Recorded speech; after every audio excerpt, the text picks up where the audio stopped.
You ask Tiger to calculate. This deals with finding the midpoint between 2 points. The midpoint between the 2 points is 12, negative 7.5. Let's solve it step by step. Plot the 2 points and calculate the midpoint using the formula. The coordinates of point 1 are, x1 equals 88, y1 equals negative 77.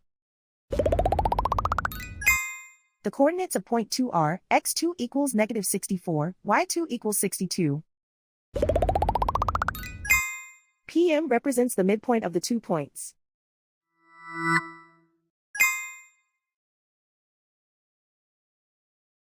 Use the x values in the midpoint formula to find the midpoints x. x1 equals 88.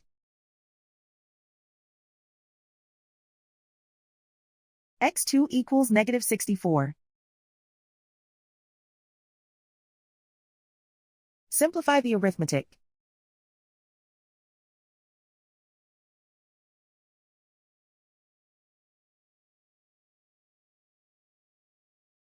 Use the y values in the midpoint formula to find the midpoints y.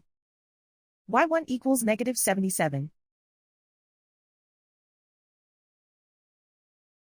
y2 equals 62.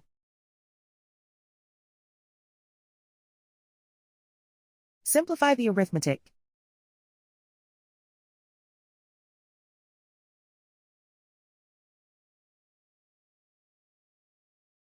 And so, the midpoint is 12, negative 7.5.